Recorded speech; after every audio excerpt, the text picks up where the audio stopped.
All right, welcome to another episode from the Chart Readers. Pretty good day for the cryptos today. Not really evident on Marathon right here, but I think WULF was probably the loudest one, pushing 20%, right? But yeah, there was a good amount of movement across these, and really, you can see it on this one. It has been really trying to get over this little bit of a wall, roughly at 20 bucks here, and they all kind of have a similar wall at a different price point, right? But things are starting to look good. I finally have a Bitcoin chart, so I will flash this and discuss it a bit.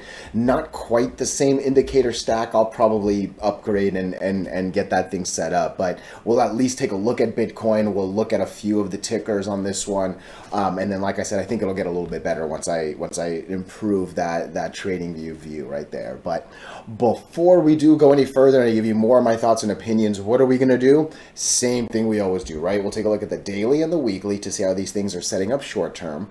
We have our 5 moving averages. There's none here. Get out of here. There's one up here, but there are horizontal support and resistance lines that I do draw manually myself. And then when we are done up here, we'll use the MACD, RSI, and volume as our lower indicators. Hey, really quickly, if you can please subscribe to this channel, share this video online with your friends, comment good or bad if you disagree. Look, anything you can do helps so much with these YouTube algorithms, but for real, just being here and giving me your time is super appreciated. All right, so before I get into the tickers, let's jump in and actually look at Bitcoin. All right, so very quickly, I do need to pay for an upgrade so I can have more, but right now we have the 8 moving average and we have an RSI. Those are basically the only indicators I got on this thing. Like I said, I will improve that shortly, but look, you can see it. This right here, this all the way up here at like 73 and change, that is basically all-time highs for Bitcoin, all right? So the goal is obviously to break all-time highs and run. I'm just zooming out so you can see it, right? If we were to get over that, that'd be the big number. Personally, I think this is the line that matters right there. So I really want to get over 72K. I basically want to, what am I clicking on? I don't know. Like I said, I'll get used to this view, but I want to get over this March 11th candle. This is the biggest one to the left. Arguably, this one's the biggest one to the left, and you can make a real big argument about what looks like 71.4, give or take, but I think I want a little bit more. I think I want this one just because it's a little bit higher. That's what I'm going to want to get over. You can actually see we're basically living at this 50% line, right? If I move my mouse down here, our close of today, this well, not really the close, right? But this 73 number is basically half of that same March 11th candle, right? So I think a lot is going on with that candle right there. You can see we tested. Let's see what happens, right? I don't really understand why this dashed line is at 70. For me, I would put it up at 80, right? And you can see 80 is where this thing tends to be a little difficult to get over, but hey, I'm liking this 60 RSI. I am. That 55 is the moving average we normally have on the other one too, right? So I try to mimic it the same, but that looks like a good RSI. That's making me think this thing wants more. Clearly, we've been struggling with that 8 moving average a bit, but yesterday was good. Today seems like confirmation. Maybe tomorrow we go after that 72K line, but so far this looks good right here, right? It hasn't quite broken it, but the reason to believe seems like it's there, right? I think the easy danger line is going to be that 68,300. We do not want to get any lower than basically 68K flat. I think that's a good worry line, right? Because that's pretty much, that's a little bit on the 67 side. But yeah, I wouldn't want to go, I wouldn't, because look, you can actually see, I think the top of that is basically a flat. Oh, it's not quite a flat, but it's actually that same 68.3 that is the 8 moving average right now. But yeah, I think 68 flat would be the danger line. So looking to break 72, don't lose 68. I think that's kind of everything on Bitcoin right there. And again, we're looking at the daily chart right there. So this will become a better view and a more familiar view as I do this. But now let's kind of get back into the technicals right here. So I'm going to combine Marathon and Riot like I normally do. I think what we just saw on that Bitcoin view, right? Basically since March 11th through now, it's kind of what's happening here, right? We haven't been able to get over that, not quite March 11th high. This one's on March 20th, but yeah, we just can't get over this candle, and I think that's the easy line to draw right here. I think I'm gonna want to get over 2250, give or take. From there, we should make a nice run up to 30. All right, we've seen it: green, green, green, red, red, red, green, green, green, red, red, red. Like, this is a very fast up and down. Get me another 10%ish, and yeah, we should get ready to make a good move right here. As we speak, right, we're basically living within these 4 moving averages, right? It's getting tighter and tighter and tighter and tighter. But yeah, we've basically been going from the bottom of the line to the top of the lines, bottom of the lines, top of the lines, bottom of the lines, right? So we really need a breakout. I think getting over that 2250 line will also really start to make me believe, right? Still seeing a good RSI. 60 is a very healthy number. MACD is positive, but really both of them are pretty flat. You can kind of say there's a little bit of an uptrend. You can kind of say there's a little bit of an uptrend. I think it's a little flat. We really need a good move to happen, and volume is going to be the thing that does it. All right. So last 2 days, we've gotten over the 50-day line, right? That's not bad, right? We're starting to come back to reality, right?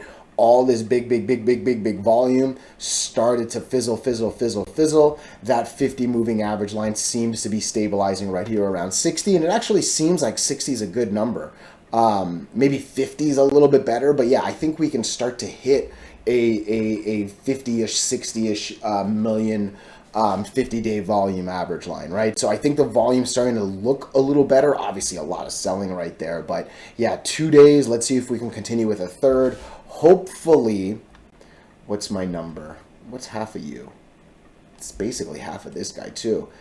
I don't like that we wick that though. All right, let's take a look at this candle. Where are you?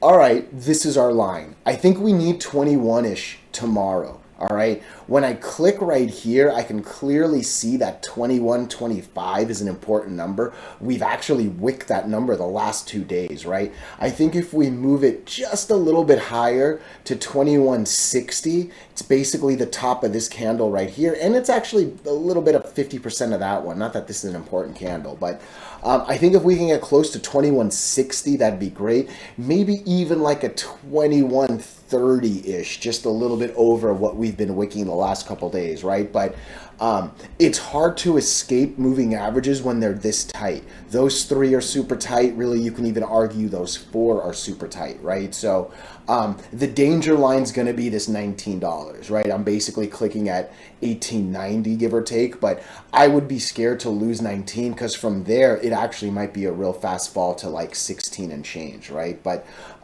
overall, if Bitcoin can hold and keep going, that's obviously what we're going to be looking for. Here, let me just actually do this. I'm a little curious. What's the next 4 hours on Bitcoin look like? This is where I wish I had a couple more moving averages, right? But interesting, right? So we had a good candle, a doji on the last 4. I don't know what time this started. Okay, year 16, so 12, 13, 14, 15, 16. That's 4 o'clock. 5, 6, 7. Oh, but this is you. I'm doing bad time zones. But basically, we just started. I can say that. We're only 20 minutes into this new 4-hour candle, right? So maybe still a little early, but I can see us either coming down to 69.8 in the next 4 hours, or really the goal is to break 75 and go, right? That's basically what we're looking for in the next 4 hours. I was just curious more than anything. Let's come back to the daily here. I think that's a good view of Marathon.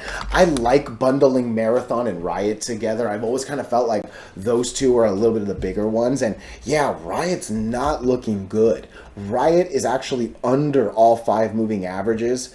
Riot does have a negative MACD as opposed to that positive one. And hey, we have red over green and red over green on both. So maybe it's unjustified to group these two together. But yeah, I am not liking Riot here at all. Actually at all. What does it look like on the weekly? Man, it is actually under all the moving averages for the last 2 weeks. Now look, last week was by no means big. But yeah, it was physically under all of them. And my goodness, we're actually starting off the week like this so far, right? So Riot is not looking good. I'm curious if there was any bad news on this one. Yeah, interesting to see that. Wow, I think I expected more. Look, I really would not touch this until it could get over, man, 1050 might be the number. From there, we can hopefully see a good trade up to basically 1150. Hopefully, we break them all and fly. But my goodness, this actually seems like it might be coming down to 930, if not even 915 or worse. So, not liking this one. It's an interesting doji for sure, but oh, there are definitely better tickers in the sector outside of this. So let me know your thoughts. Let me know your opinions, even if you disagree. I want to come into this next two set that I'm going to group. I'm going to group Coinbase and I'm going to group Hood, Robinhood. All right. So, the one thing I've talked about these two as opposed to the other ones, Coinbase is more than a miner. Coinbase is actually a bank. Right? It's a trading platform. It's a place where people are holding their Bitcoins. This thing is more of a bank to me than a true miner. And really, I think the same thing could be said about Hood. Hood is a place where you go and you do some financial trading and you do, a place where you hold money and they'll give you a little bit of a savings back. Like there's so much you can do with Hood. But end of the day, these are such like deep in the crypto world, right? So as I'm looking at Hood and zooming out, man, this is in a pretty channel, right? Because look at this thing. We've pretty much taken this horizontal. Yeah, we have. Goodness.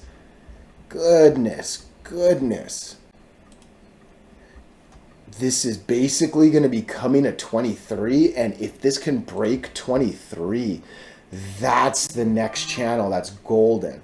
My goodness, 2350. Sorry to zoom in like that. 2350 is the money line for Hood. Woof! Oh my gosh, look at that on the weekly, right? Even look at where we're at right now in the weekly. My goodness. Hood's just been a beast. And if I'm not mistaken, I thought we talked about a buyback. Oh, I swear I thought we... Give me a sec. Robinhood. Oh, I can't find it. I don't know why. I thought we talked about that, but I thought a buyback was some news that actually came on Robinhood. But yeah, Robinhood is looking good. Coinbase, I can't imagine being much different. I'm zooming out before I zoom in, but yeah, just look at this thing. We've obviously destroyed. I'm going to delete those lines down there. I think they're a little irrelevant. I hear my kitty meowing back there. Let me let her in real quick. I'm so sorry. What are you doing? Coinbase, I mean, this thing is just beautiful. You break them all and you fly, and it's beautiful, right? Come back down a little bit. 100 moving average does the job. It actually does it twice, does it 3 times. Hood, MACD is looking good. RSI is looking good. Let's draw some lines real quick. Sorry, let me draw some lines real quick. Where are we to this? Sorry. Where are we to that?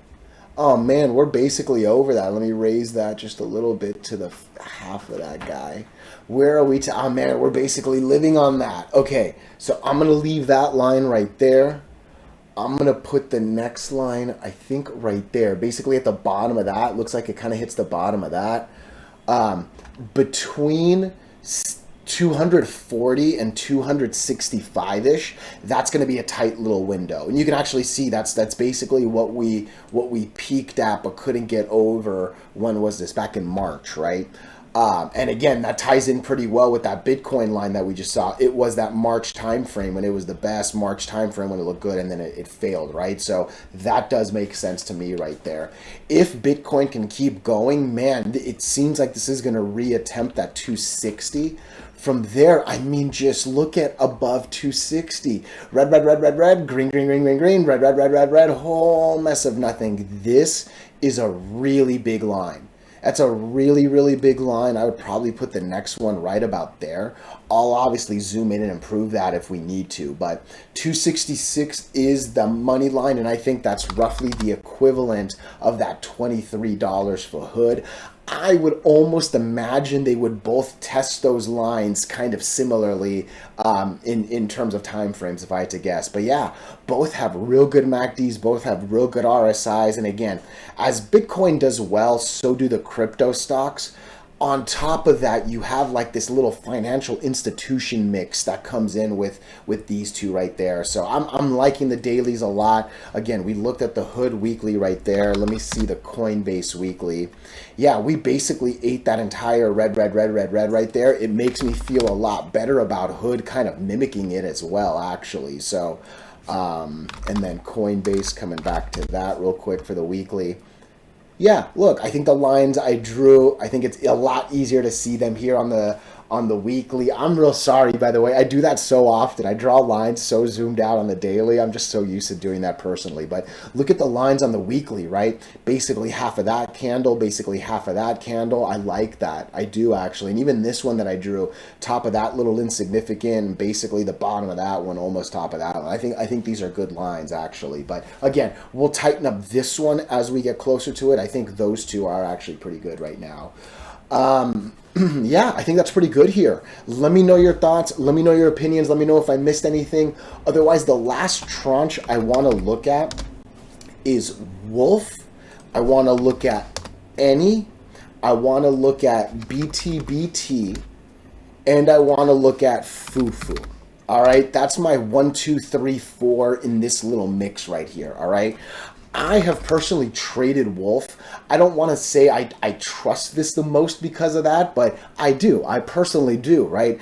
I know nothing about this company's financials. I really, really don't know if this one's better than the last or this or that, right? But I saw some sort of headline that they mined almost 190 coins. I think it was like 180, 184, 186, something like that, one of those numbers. This really reminds me of the Bitcoin chart, right? It's just trying to get over this little resistance, right? Like we peaked but couldn't, peaked. Are we going to do it now? And one thing I talk about, right, is a line can only take so much before it just can't anymore. It's like playing Don't Break the Ice, or it's like playing Jenga, right? You can only attack an area so far before nothing's going to happen and it's going to lose, right? 1, 2, 3, 4. We're coming on the 5th one. Around that 4th or 5th one is where I start to think, oh man, you're losing power both up and down, right? Big volume today. I think volume's going to be the key tomorrow, right? I'm cool with about 30 million shares tomorrow on WULF.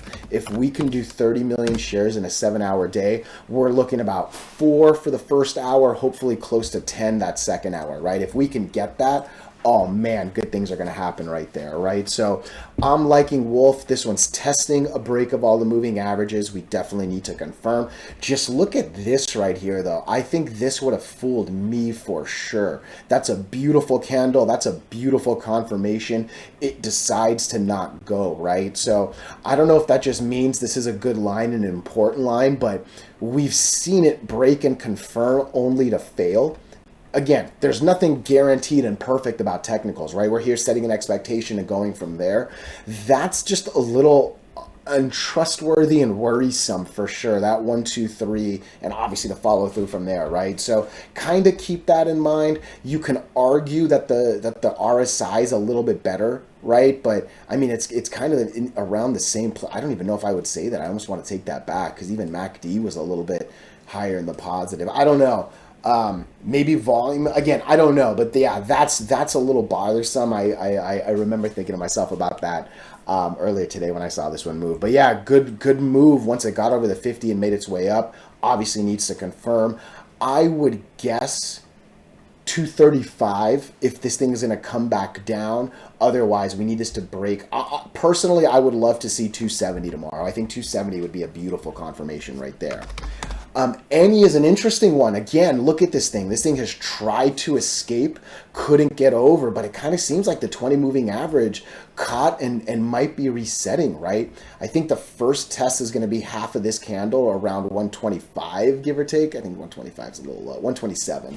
But yeah, if we can break that, I mean, break the 8, go to the 20, break the 20, go to the 50. You break the 50, you're coming up to the 100 and the 200, and that's all the way up here at 150 plus, right? So that's a nice little channel right there, and all I'm seeing is red, red, red, red, red, green, green, green, red, red, red. That could be a nice line to break.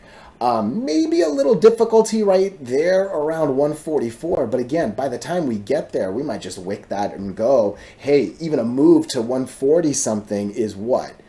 Almost a 30% move, right? 20% at least, right? So any is worth a look. I like WULF more because it's setting up over all the moving averages, but hey, a beautiful double-digit channel is definitely something to look at, right? Again, like WULF, we see a good pop. It's actually had more recently, so hey, as long as volume can hold, we'll do it, right? So again, looking for that 120-ish, 127, 130, I think is a good first number, and then 150 is that second target right there on any. I like this, I do. I like them overall, the moving averages more. I'm saying it again, but a good, healthy channel of red, red, red, and green, green, green. It's one of the best catchphrases I got here, right?